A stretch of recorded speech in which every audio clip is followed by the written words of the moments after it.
Hi, I'm Jim Pollock and a partner at Prassack Advisors, and I work on our technology side where we do a lot of valuation of technology products in the agricultural space. And we always take a farmer view to see what is the grower's view in evaluating this different software and technology products. We just finished a project with the Environmental Defense Fund out in San Francisco. And the purpose of this project was to evaluate the data flow and workflow for capturing farm information, the correct farm information, for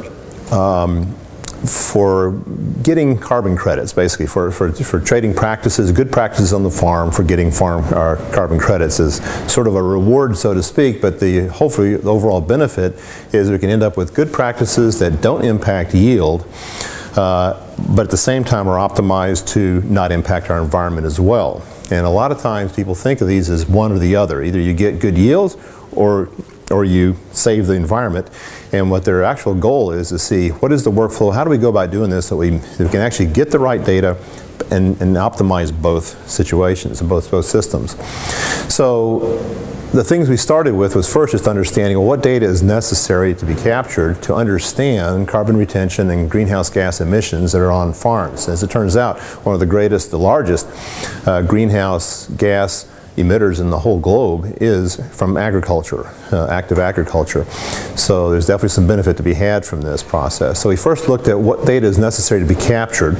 As it turns out, almost every process you do on a farm has an impact on how carbon is retained in the soil or not retained, and the emission of greenhouse gases. So whether you're tilling, inputs, adding fertilizer, nitrogen, when you put the nitrogen on, soil moisture, irrigation, the actual harvesting, what you do with your residuals at the end of the season.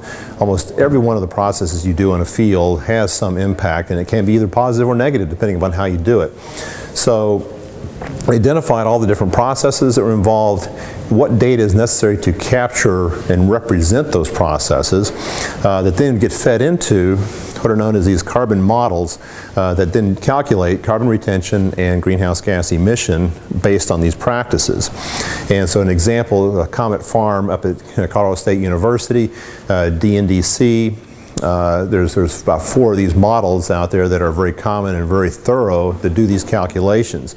And the problem is they're very complex models. They were built for doing research and understanding these dynamics, soil dynamics, and not very farmer friendly.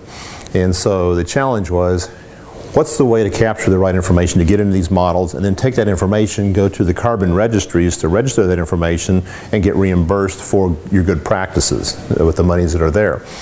So we looked at 3 different models of how that might be approached. We look at it from a carbon model centric version, where the carbon model goes out and pulls the information that's necessary from the various farm applications and then turns around, does the calculations, feeds it up to the carbon registry, back out to the farmer.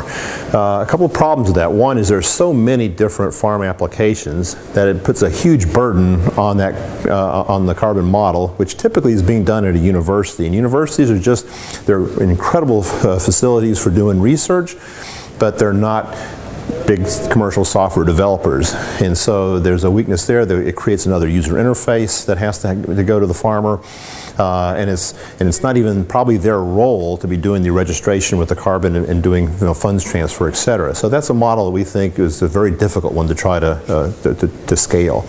Second, we looked at was having an intermediary, some company that sits in the middle, pulls data from the farm applications and from the farm information, feeds that data to the carbon model, gets the results back, goes to the registry, and then goes back and feeds the funds back to the farmer. Once again, it's a very complicated model. It creates another third party that's in the middle that takes away from the value chain of the whole process. And once again, it still ends up with an awful lot of different software packages and a lot of manual data entry. Now that model is the one that's used today, and it's the only model that's used today for doing and issuing carbon credits. However, it's very laborious and it just doesn't scale very well. And the third model we looked at was getting more farmer-centric, which is looking at the actual farm applications or farm management software. And there, letting that farm, and that's already the interface to the farmer, right now.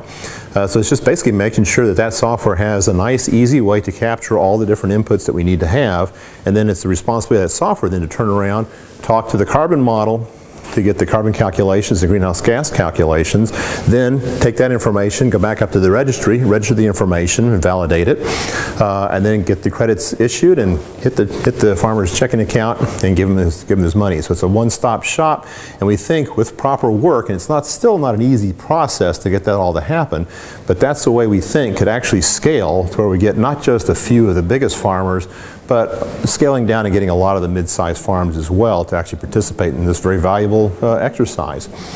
So the next steps of that right now are to identify some farm management software companies that are interested in taking this challenge on, coupled with companies, groups like Colorado State University, Cornell, some of the other schools that are working on some of the models to come up with APIs, or application programming interfaces, that allow these farm management software packages to talk to them. Talk to them meaning that they connect up to them, push the information from the farm, let them do their calculations, and then bring information back all automatically and seamlessly. And then working with APIs with the carbon credit registries to do the same thing, to register that information and get it back. So there's still some work to be done, but we think that that's going to be a very interesting model, something that is scalable. And right now we're looking for some partners to see if we can't put some action in place and make this happen. It's going to be something that's a win-win instead of a win-lose, a win-win for the environment as well as for the farmers to get the good balance. So if you're interested in getting involved with this project and seeing this actually come to fruition and make some good things happen for all of us and for the whole world in general, give me a call or contact me as Jim Pollock, and you can reach me at our website at PrassackAdvisors.com. Thank you. This video is brought to you by Farms.com.